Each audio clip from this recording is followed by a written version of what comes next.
అధికారులు అలాగే ప్రతిపక్షాల వాళ్ళు సరే రేవంత్ను కాపాడుతున్నది బండి సంజయ్, ఇది కేటీఆర్ గారి ఉవాచ. కేటీఆర్ జైలుకు వెళ్లకుండా కాపాడుతున్నదే సీఎం, ఇది బండి సంజయ్ గారి. ఈ విచిత్రమైన ఈక్వేషన్లు ప్రజలు తేల్చుకోవాలని మీరు అందరూ ప్రజలకు వదిలేస్తారు.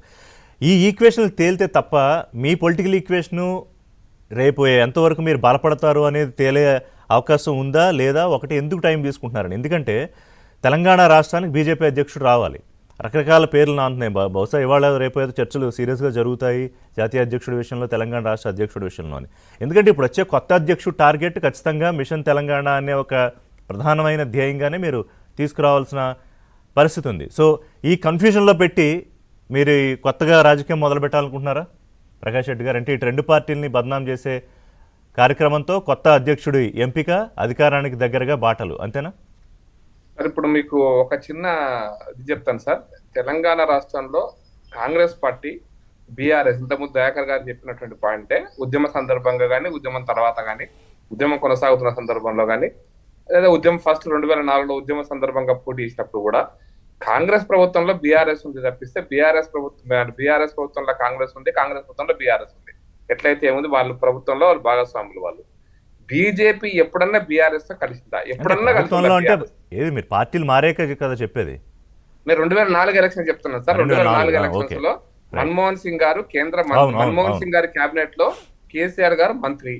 తెలంగాణ రాష్ట్రంలో ఎమ్మెల్యే కాకున్నా కూడా హరీష్ రావు గారు మంత్రి అయ్యింది 2004లో రాజశేఖర రెడ్డి గారు ముఖ్యమంత్రి ఉన్నప్పుడు. మరి ఎవరితో కలుస్తున్నారో కనపడతలేదా?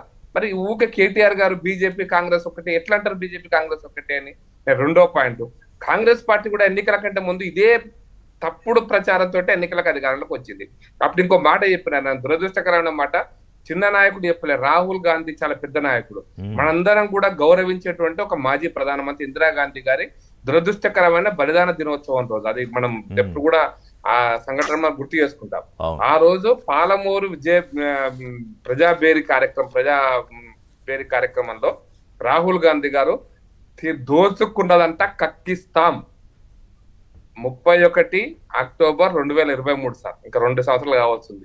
దోచుకున్నదంతా కక్కిస్తాం, కాళేశ్వరంలో 1,00,000 కోట్లు దోచుకున్నారు. ఇవన్నీ మాటలు ఏం మాట్లాడలేదు సార్, రాహుల్ గాంధీ గారు మాట్లాడారు. నేను డేట్ కూడా చెప్తున్నాను సార్, 31/3/2023 ఇందిరాగాంధీ గారి బలిదాన దినోత్సవం రోజు పాలమూరు విజయబేరిలో రాహుల్ గాంధీ గారి మాట నేనమ్మా సార్ మాట్లాడింది. మరి ప్రజలకు గుర్తు చేద్దాం సార్. ఈ మాటలన్నీ కూడా మీరు కక్కిస్తామన్నారు, కనీసం కక్కియడం కాదు కదా, కనీసం నోట్లోంచి కనీసం ఉమ్ము కూడా బయటికి తీయలేకపోతున్నారు. కక్కించే సంగతి అట్లయితే మీరు కూడా అన్నారు కదా, ఇప్పుడు కేసీఆర్ కి జైల్లో గది రెడీగా ఉంది, కవిత అరెస్ట్ అవుతారని చాలా ముందే బండి సంజయ్ మేము అధికారంలోకి వస్తే ఇంకా తప్పకుండా కక్కిచ్చే వాళ్ళమని ఇప్పుడు చెప్తున్నాం సార్. ఇప్పుడు కాంగ్రెస్ చేస్తున్న అభివృద్ధి కూడా కక్కిస్తామని చెప్తాను మేము. నేను ఎందుకు చెప్తానంటే సార్, పొలిటికల్ గా ఒకటే మాట చెప్తాను సార్, కాంగ్రెస్ పార్టీ అనేక సందర్భాలలో కమ్యూనిస్ట్ పార్టీతో కూడా, అంటే మీకు నంబూద్రిపాల్ ప్రభుత్వం కాలం నుంచి కాంగ్రెస్ కమ్యూనిస్టులకు, లేదా తెలంగాణ రాష్ట్రంలో మొదటి ప్రతిపక్ష పార్టీగా కమ్యూనిస్ట్ పార్టీ అవతరించినప్పటి నుంచి పార్లమెంట్ లో కమ్యూనిస్టుకు కాంగ్రెస్ పార్టీకి భిన్నమైనటువంటి పోరాటాలు జరిగినాయి సార్. తెలంగాణలో జరిగినాయి, దేశమంతా కూడా జరిగినాయి. చివరికి బెంగాల్లో కాంగ్రెస్ పార్టీ ఏం చేసింది సార్, కమ్యూనిస్ట్ పార్టీతో కూడా కలిసింది. బెంగాల్లో కేరళలో కలవలే, బెంగాల్లో కలిసింది. కాబట్టి కమ్యూనిస్ట్ పార్టీ కాంగ్రెస్ పార్టీ బెంగాల్లో కలిసినట్టుగానే, లేదా ఇంకొక ప్రాంతీయ ఇప్పుడు ఎస్పీ పార్టీ కాంగ్రెస్ పార్టీ కలిసింది. ఎస్పీ పార్టీ పుట్టిందే నిజం చెప్పండి కాంగ్రెస్. కాదు, ఈ రాజకీయాలు, పార్టీలు, ఈక్వేషన్స్ చాలా డైనమిక్ గా మారిపోతాయి, స్టాటిక్ కాదు. ఇప్పుడు వాళ్ళు కూడా అడుగుతారు, మీరు బీజేపీ అసలు ఎక్కడ సిద్ధాంత వైరుధ్యం ఉన్న పీడీపీతో కలిపి అక్కడ ప్రభుత్వాన్ని